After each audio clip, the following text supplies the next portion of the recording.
any credible threat by Iran against Air Force One? I have a threat all the time. I'm number one on their list before you. But if I go, you go, right? But was there a specific so perhaps someday you want to change professions. That was what Donald Trump said to reporters right after they almost got killed by Iran's attempt to assassinate him. I gotta tell you all about this story because it is truly a rich text. Today we also have a gift from Belgium's Diamond District, some troublesome developments in the president's plans for the midterm elections, and ICE is getting a new dystopian tool. But I promise my last story will send you off on a much happier note.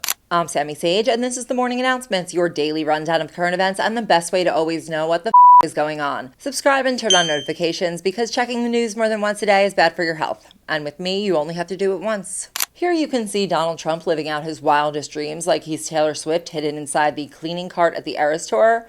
Or maybe this is more like the time she was hiding in the suitcase. We now know for sure that Donald Trump would let the entire White House press corps and certain members of his cabinet, Marco Rubio, get killed by Iran without a second thought. Don't worry, the human printer made it though. And we know this because of reporting from the Washington Post about how Donald secretly escaped from Air Force One inside a catering truck because there was a potential assassination threat against him by Iran while he was leaving the NATO summit in Turkey last month. It's funny because not only had Donald been declaring the Iranian regime decimated, but he was in full view of press cameras when he was whisked off the plane and transferred to a smaller plane, leaving the press and his staff sitting inside Iran's assassination target. A real profile in courage. Definitely the closest he's ever come to a service job. It's also necessary to mention that the Air Force One plane he abandoned was actually the Qatari hand-me-down, which as we know was not adequately secure for the president to fly on. But to be fair, it has a lot of gold. I go by Secret Service and the military. They wanted me to go on a different flight, a different plane, equal safety, but they wanted me to do it, so I do it. I do what they say. Well, I don't know. I think actually the plane that I flew on was at greater risk. I think it was at greater risk because that would be the plane I think that they would be more likely to go for. I don't worry about anything, to be honest. Whatever it is, you know my attitude, whatever.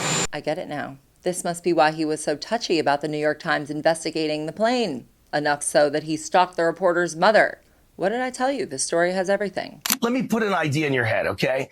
Because it's so hard to get the Senate to do anything, now they're on recess, they don't get anything done. If they never get the Save America Act done, you have the right to declare a national security emergency for elections.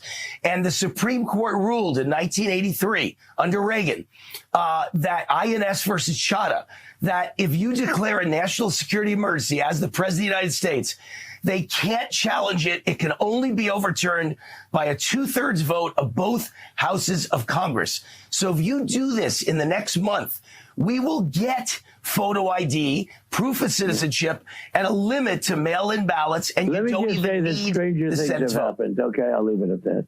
All right, we'll leave it at that. That was the president refusing to rule out declaring a national security emergency around the elections. And for once, he actually did leave it at that, which is the most suspicious thing he could have said. And almost like a warning shot, yesterday Trump's Justice Department sent election monitors to polling sites in Minnesota's two biggest counties during their primary election. We don't have all those results yet, but we do know that Peggy Flanagan beat Senator Angie Craig in the Democratic primary for Minnesota Senator, and the MyPillow guy Mike Lindell lost the Republican primary for Minnesota Governor to someone relatively more normal. I'll have more of those results for you tomorrow. But back to those election monitors. The DOJ said in a press release that they deployed approximately 20 staff members to the state that they love to pick on the most. Minnesota, that is. And perhaps as a preview of what they have planned, here is the new Attorney General, Todd Blanche, talking about sending ICE to polling places in November. Now, when it comes to ICE officers, you recently expressed some support to deploy them to polling locations, armed federal officers. Now, how do you reconcile that with, obviously, the federal law that prohibits federal law enforcement to be armed at these locations?